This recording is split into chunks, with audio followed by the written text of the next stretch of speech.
Hey, it's Jim, and this is level 3 of the CFA program, a constructed response set on the topic of portfolio management pathway and the learning module on index-based equity strategies. Back in the old days, when you were a passive investor, you just sent a bunch of money to a mutual fund manager and they invested in whatever index was outlined in the prospectus. Now, if this was the Dow Jones Industrial Average with 30 stocks, that was pretty easy. A little more complex if it was the S&P 500 index. And then if it was the Wilshire 5000 index, boy, that took a lot of time, cost a lot of money. So index-based equity strategies have evolved over the years to include things like, hey, you know what? Suppose that we want to mimic the Wilshire 5000, but we can do it by investing in only these 627 stocks. I mean, pick a number.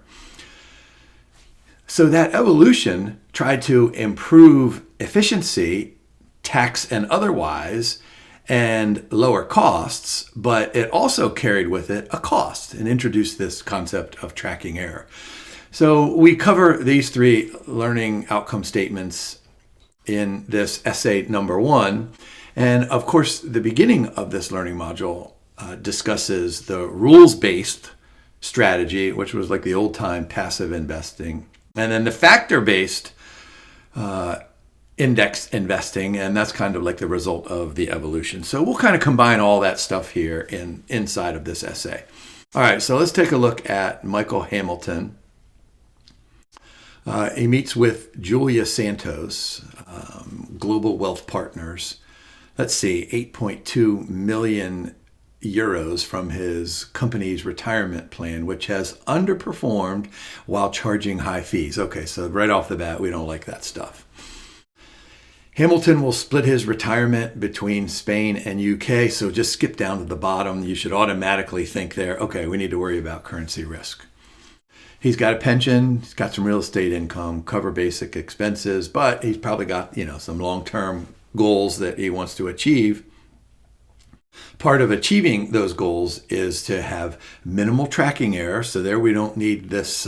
We don't need to invest in all 5,000 of the Wilshire 5000 stock. And by the way, there's never been 5,000 stocks in the Wilshire 5000. And also tax efficiency. I mentioned that just a little bit ago. All right, so here we go. 2 statements. So, of course, we're going to get to a question in which we're going to have to say, do we like statement 1? Do we like statement 2? So using optimization techniques with constraints.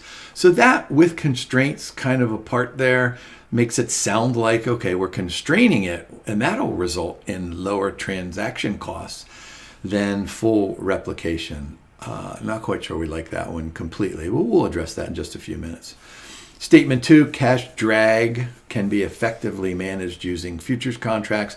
Now, you've heard me from back in level 1 say things like derivative securities are amazing contribution to the financial engineering and spanning and efficiency and all that kind of good stuff. And this goes all the way back to Harry Markowitz, and then the capital market line. Remember when we drew that capital market line, I said you can get up to that right corner by introducing options and futures contracts and swap contracts. So, of course, you should know that I love these derivative securities, if they're used with the proper authority and they're used with the proper information and all that kind of good stuff.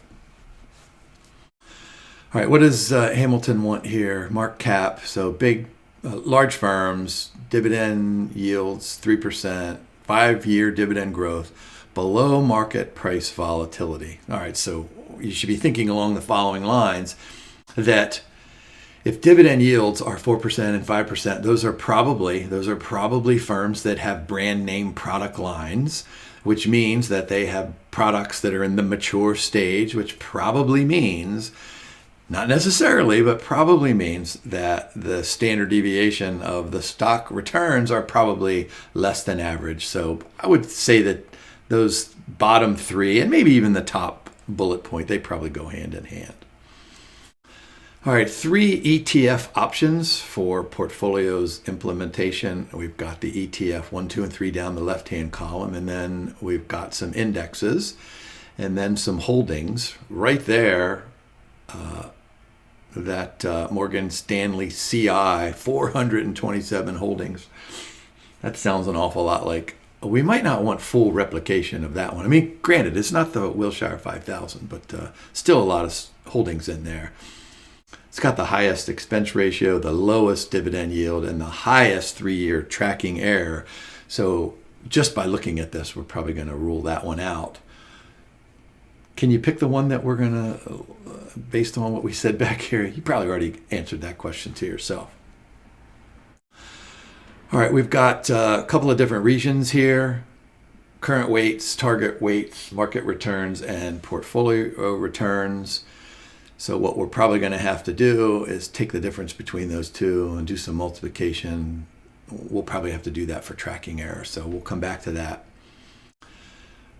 Trading approaches for monthly rebalancing needs, so 3 basis points or 8 basis points, depending on whether it's an algorithm or if we're going to trade individual stocks. And there's some additional information that may come in handy as we go through this. Look down at the bottom. Monthly rebalancing affects 2% of the portfolio. Notice we have in parentheses that 8.2 million. That was in a previous slide. Minimizing trading costs is crucial. All right. So here are 5 questions. The Institute, at the end of this learning module, there are 2 essays in there. One has, I think, 8 questions, and one has maybe 6 questions in there. So lots and lots of good stuff inside of this essay and then at the end of the learning module. So I think I've hopefully, and you've anticipated the questions that we're going to be asked. So which one of those statements is correct or incorrect? Which ETF best meets our needs? Calculate tracking error. What about index replication? And then here's one thing we didn't talk about. So the cost differential between that, and let me go back here quick. So we'll refer back to this one here. So let's remember the 3 basis points and the 8 basis points. All right, so which one of those 2 statements do we like? Statement 1, I'm hoping that you agreed that statement 1 is incorrect. Optimization techniques generally require higher turnover. This is what I always tell my students when you think about optimization. And remember that in my investments class, I take them through spreadsheet analysis and solver to draw the efficient frontier. And we do about, 6 or 7 different points on there. So they got to do solver and, put some constraints in there. And so I remind them that, okay, we're optimizing, but think about all of the inputs that you had to change. Now, of course, solver does this, pretty easily, but optimization in this sense for indexing here is, kind of a similar thing. You got to keep changing things. And when we do this in Excel, the optimal weights change every single time. So it's a pretty obvious notion here to just think about Harry Markowitz and optimization. So it's going to require higher turnover, and then skip down to the bottom there, higher transaction costs as well. This is what I was saying earlier about futures contracts. We like this statement too. We can equitize dividend cash flows by just going into the futures market and taking a position in whatever the underlying index is. Now, remember that, I think this is a great question. I'm not sure the Institute would do this. So if you have, suppose you have these stocks here, and then on the futures exchange, there's a different index. There's not a futures contract for your particular portfolio, but one over here. Well, then all you have to do is calculate the correlation coefficient between those two. And you can use that. You remember, we call that kind of a cross hedge. I'm not sure that the Institute would, ask that on this particular question, but that knowledge is probably important somewhere else. All right, question 2, which one of those ETFs do we like? I'm guessing, well, here, let's go back to this. Let me go all the way back. Where was I here? Okay, so what did we do? We didn't like the middle one at all. What about the bottom one there? So it only has 50 holdings, so that's probably okay. The expense ratio, 9 compared to the 7 of the first one. Dividend yield is okay, but it's still less. Tracking error is more, so that's probably an obvious one. Where am I here? All right, so we're gonna pick that ETF one for a couple of different reasons. So the Institute might say something like, justify with 1 reason, justify with 2 reasons. They probably won't say justify with 27 different reasons. Mostly because there are probably not 27 different reasons for any of these kinds of things. So aligns with the dividend preference. So what we were told, and this is one of those ways that the Institute likes to test you on your ability to comprehend stuff that's given in the question stem or the essay and then apply it. So this is just simple math. 3/8 is greater than 3%.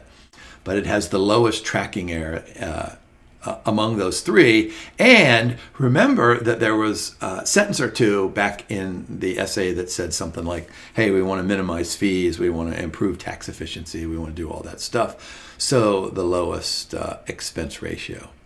Now, I wouldn't put it past the Institute to have another column in that table that might be something that could be considered tangentially relevant to the answer. So make sure that make sure you decide what's relevant and what's irrelevant inside of the essay. All right, portfolio tracking error. This is an easy calculation. There's the equation there. What I want to do for you is I want to show you something. I'm not sure if I've ever shown you this before in any of the different levels, but and I hope I don't offend any of you who are perfectly experts with the 12C. All right, so let's do this. Now, when you're inside of the square root, you're going to have to do the first calculation and the second calculation and the third calculation and then sum them. Well, I want to show you how to use your memory button on this calculator. What I have found over the years is that it's super easy to use, but not too many people know how to use it. So if you know how to use your memory button, then just skip over the next. What's it going to take me 2 minutes to get through this? All right, so let's start up here. And I got to make sure I can see because I'm getting to be an old man. All right, so I'm going to do 6.2, hit the enter button, and then I'm going to do 6.8, and then I'm going to subtract, and then I'm going to square, and then I'm going to multiply by 0.4 times. So you guys know how to do all that, but here, I want you to put this in your storage. So hit store 1. And then clear. So that's going to be in your storage 1. And you have, I don't know, 100, maybe 1,000 different little storage buckets.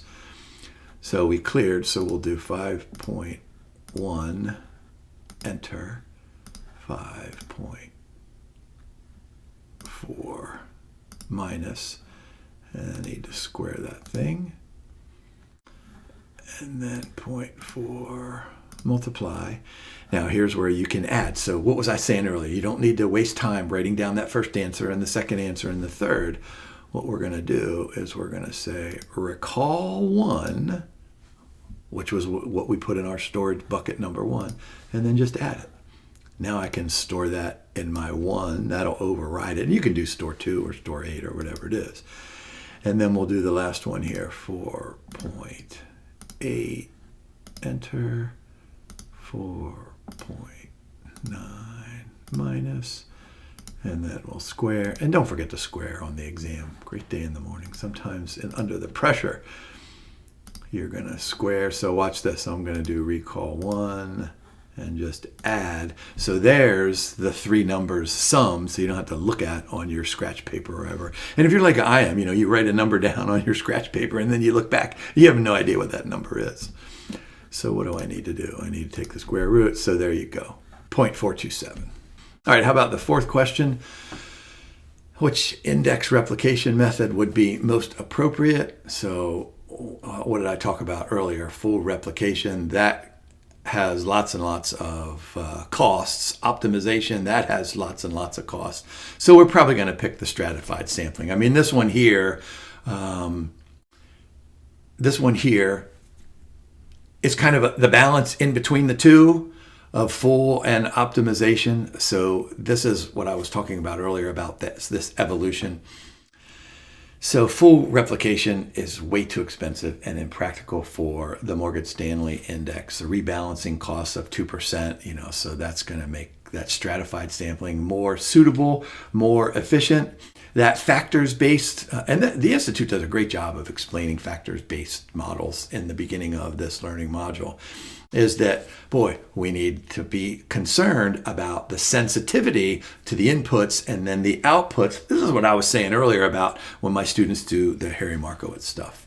All right, so what are we picking here? Stratified sampling. And then we'll end with this relatively simple calculation here.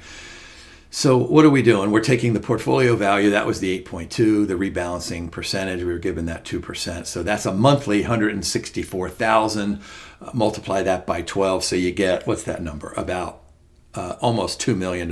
So all we're going to do is we're going to multiply that almost $2 million by the 3 basis points and the 8 basis points, and then take the difference between those two, and you get 984. And so that program trading gives you 984, more suitable and more appropriate, et cetera, et cetera. So that takes us through this this essay. I want you to go and look at those 2 extra ones at the end of this learning module, and that should pretty much cover this learning module. So hey, thanks for watching. Have a great day and good luck studying.